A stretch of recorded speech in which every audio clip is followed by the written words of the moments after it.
আসসালামু আলাইকুম রহমতুল্লাহি ওয়া বারাকাতুহু। আজকে মুনাজাত নিয়ে আলোচনা করব।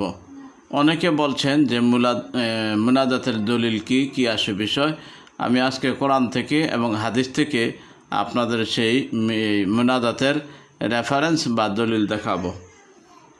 তাহলে চলুন আমরা সরাসরি কুরআনুল কারীমের দলিল দিয়ে আলোচনা করব। সূরা আল বাকারা 186 পৃষ্ঠা।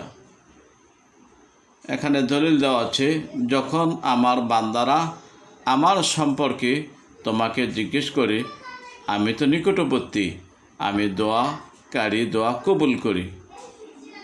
এখানে আল্লাহ সরাসরি দোয়া করতে উৎসাহ দিচ্ছেন।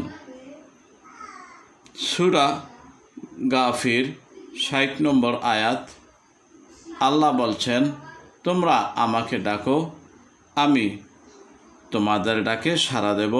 এটা দোয়ার সবচেয়ে শক্তিশালী দলিলগুলোর একটি। তারপর দেখুন হাদিসের দলিল, আদ-দুআউ হুয়াল ইবাদাত, দোয়াই হচ্ছে ইবাদত। আল্লাহ দোয়া পছন্দ করেন। যে ব্যক্তি আল্লাহর কাছে দোয়া করে না, আল্লাহ তার উপর রাগান্বিত হন। হাত তুলে দোয়া করা, আল্লাহ লজ্জাশীল ও দয়ালু।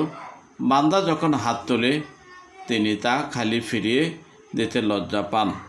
তাহলে আমরা এই কথা দ্বারা বুঝলাম যে হাত তুলে মুনাজাত বা দোয়া করা জায়েজ আছে।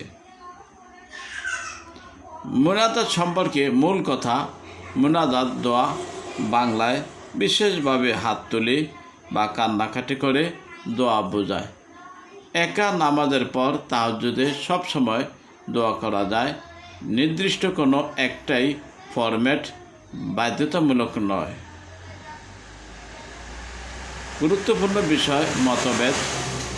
ফরজ নামাজের পর সমষ্টিগত মুনাজাত একসাথে উচ্চস্বরে, এটা নিয়ে আলেমদের মধ্যে মতভেদ আছে।